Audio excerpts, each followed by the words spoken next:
Hi, my name is Melissa Mashburn, and welcome to my first attempt at video blogging. I thought that since this was my first video blog post, I would start it off with the beginning of my mental health story. And it goes something like this. One day, I woke up and I was mentally ill. Well, sort of, but not really. Like most people, my mental health story begins when I was a child. I believe that the stress that I endured as a child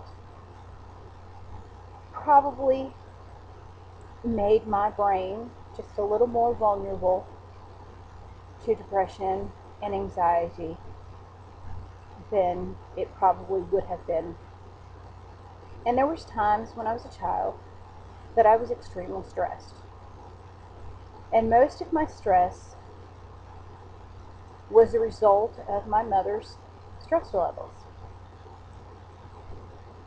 And the reason there's such a correlation between the stress levels that I had when I was a child to my mother's stress levels is that she really was the constant adult in my life when I was growing up. You see, my dad had to work a lot. Even when he was working in the same place that we were living, he still had to work a lot. And there's a lot of times when I was growing up that he had to work someplace other than where we were living. And we didn't get to see him very often. So in a lot of ways, my mother was a single parent. She just didn't have the title. And I really had no concept of what this was like for her when I was growing up. However, as an adult, I believe that she did a wonderful, wonderful job with the tools that she had.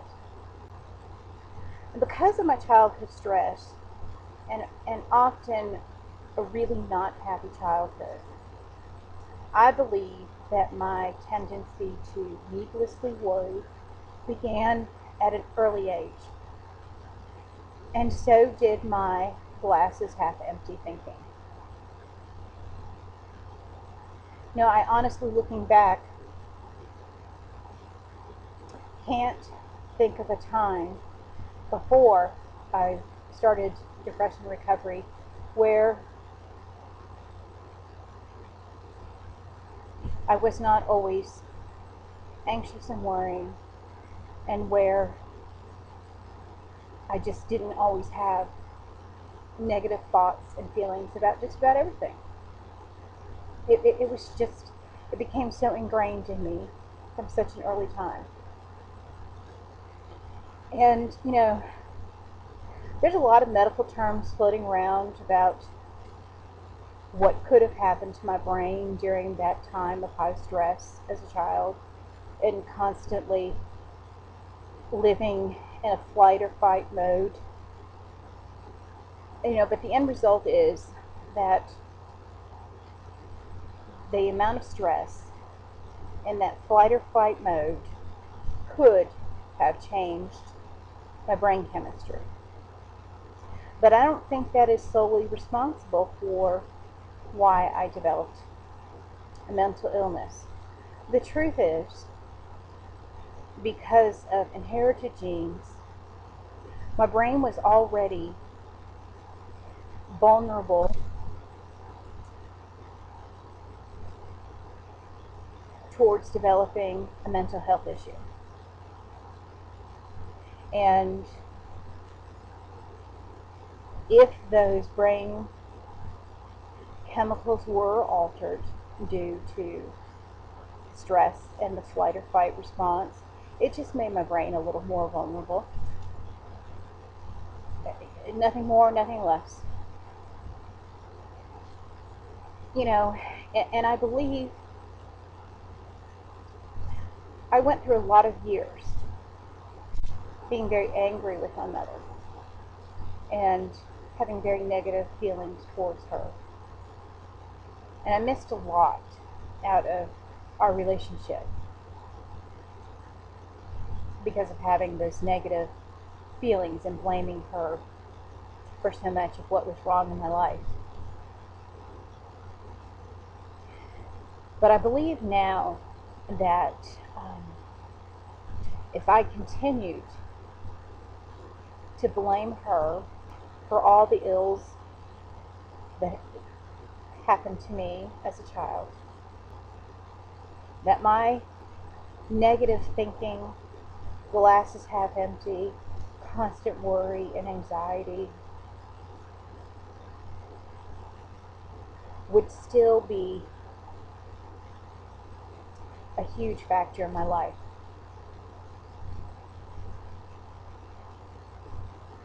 It wasn't until that I accepted that my mom really did a wonderful job with the tools that she had that I could let go of a lot of anger and negative feelings and truly value the person that I am. I do wish that I could say and mean it that one day I woke up and I was mentally ill. It really would make life easier. Maybe in some ways it's true. Maybe once I realized I was mentally ill, I could look back and see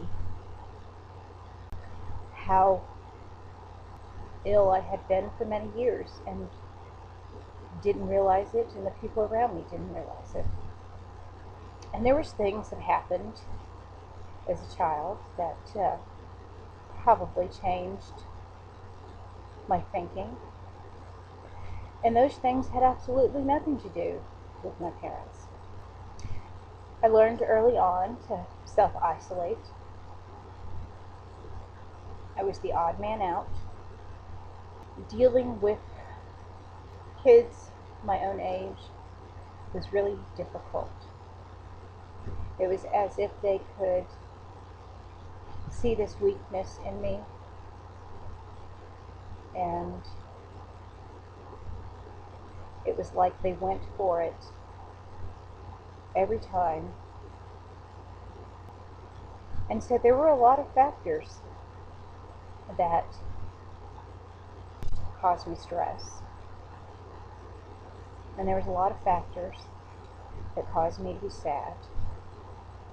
And there was just a lot of things that started my beginning of my mental health issue. And they were hard. And I wish they hadn't happened. And I think about a lot of wasted years, being that angry and sad all the time. But, that's just the beginning of the story.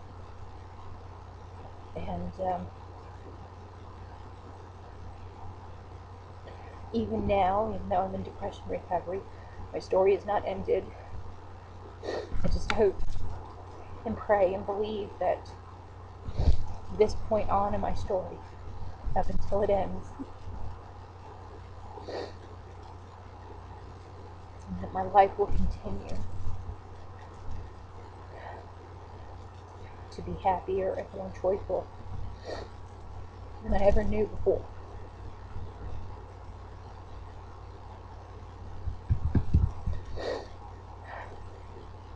Thank you for taking the time to listen to this part of my story. And I hope that you come back and listen to the other parts.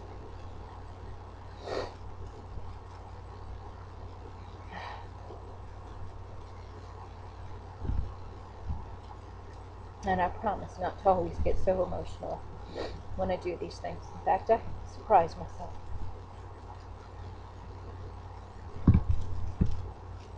Thank you again.